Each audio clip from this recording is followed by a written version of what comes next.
নমস্কার বন্ধুরা, সুনিতার হেসেলে সবাইকে স্বাগত। আজ আপনাদের সঙ্গে শেয়ার করব কড়াই পনির। সম্পূর্ণ নিরামিষ পদ্ধতিতেই আজ আমি এই কড়াই পনিরটা তৈরি করে দেখাবো। দেখুন, তার জন্য এখানে আমি প্রায় 400 গ্রাম পরিমাণে পনির নিয়ে নিয়েছি, আর এখানে একটা মিডিয়াম সাইজের ক্যাপসিকাম আর দুটো টমেটো একটু স্কোয়ার শেপ করে কেটে নিয়েছি। এখানে কিছু মশলা নিয়ে নিয়েছি। দেখুন, 1 চামচ গোটা জিরে, কয়েকটা গোলমরিচ, গোটা ধনে নিয়েছি, গোটা গরম মশলা, দুটো শুকনো লঙ্কা, কয়েকটা কাজু বাদাম নিয়েছি, 1 চামচ চাল মগজ, একটু আদা আর একটা টমেটো।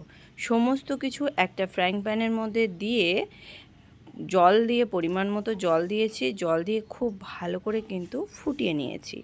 যতক্ষণ না পর্যন্ত টমেটোগুলো একটু সেদ্ধ হয়ে যাচ্ছে ততক্ষণ পর্যন্ত মশলাটাকে কিন্তু ফুটিয়ে নিয়েছি। জলটা দেখুন অনেকটাই কমে এসেছে। এবার মশলাটাকে নামিয়ে ঠান্ডা করে রেখে একটা মসৃণ পেস্ট তৈরি করে নেব। এদিকে ওভেনে একটা কড়াই বসিয়ে দিয়েছি, তাতে দিয়ে দিয়েছি পরিমাণ মতো সর্ষের তেল। তেলটা বেশ ভালো করে গরম হয়ে গেলে এর মধ্যে কেটে রাখা পনিরগুলোকে কিন্তু দিয়ে দিয়েছি। এখানে আমি পনিরগুলোকে স্কোয়ার শেপেই কিন্তু কেটে নিয়েছি, তবে আপনারা আপনাদের পছন্দ মতন শেপ অনুযায়ী কেটে নেবেন। পনিরগুলো হালকা লালচে করে ভেজে নিয়েছি। এবার পনিরগুলোকে তুলে নেব।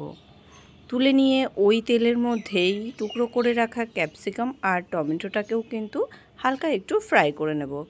খুব বেশি ভাজবো না, কেননা ক্যাপসিকাম আর টমেটো কিন্তু খুব বেশি সময় লাগে না সেদ্ধ হতে।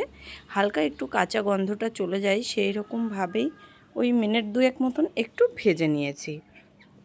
ভাজা হয়ে গেছে, এবার তুলে নেব। তুলে নিয়ে ওই তেলেই কিন্তু রান্নাটা করব। তার জন্য এখানে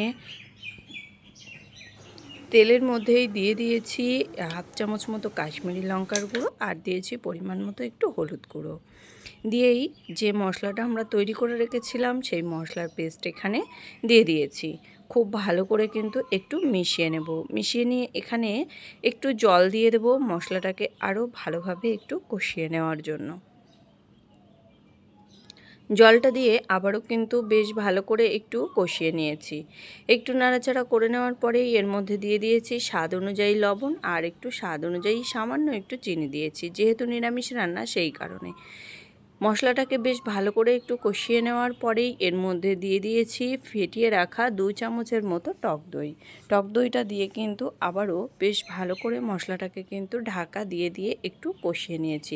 মশলা থেকে যখন তেল ছাড়তে শুরু করবে তখনই কিন্তু এর মধ্যে দিয়ে দেব ভেজে রাখা ক্যাপসিকাম আর টমেটো আর ক্যাপসিকামটা দেওয়ার পরে হালকা একটু নাড়াচাড়া করে নিয়েই এখানে দিয়ে দেব ভেজে রাখা পনিরের টুকরোগুলো। এবার সমস্ত কিছুর সঙ্গে আমি পনিরটাকে ওই মিনিট 2-3 মতন একটু ভেজে নেব। ভেজে নিয়ে এর মধ্যে দিয়ে দেব পরিমাণ মতো একটু জল। খুব বেশি জল দেব না, কেননা পনির রান্না করতে কিন্তু খুব বেশি সময় লাগে না। আর এই রান্নাটা হাতে মাত্র 10-15 মিনিট সময় থাকলেই কিন্তু এই রান্নাটা তৈরি করে নেওয়া যায়। এখানে দেখুন পরিমাণ মতো একটু জল দিয়ে দিয়েছি। এবার খুব ভালো করে মিশিয়ে নিয়ে এখানে আমি ঢাকা দিয়ে রেখে দেব ওই 5 মিনিটের জন্য, একদম লো টু মিডিয়াম আছে। ফিরে এলাম প্রায় 5 মিনিট পর। এখানে দেখুন আমাদের পনির কিন্তু একদম রেডি হয়ে গেছে। আমি এইরকম হালকা একটু ঝোল ঝোল নামাচ্ছি, আপনারা আপনাদের পছন্দ মতন গ্রেভিটা রেখে নামাবেন।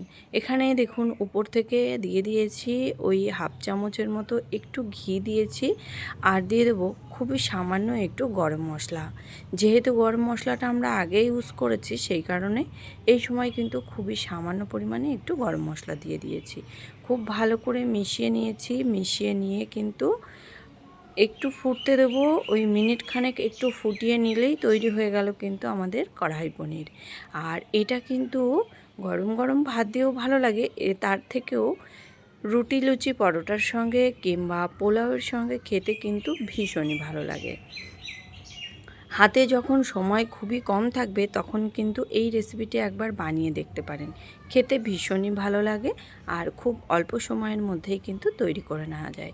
কেমন লাগলো অবশ্যই কিন্তু কমেন্ট করে জানাবেন। ভালো লাগলে একটা লাইক করবেন, সাবস্ক্রাইব করে পাশে থাকার অনুরোধ রইল।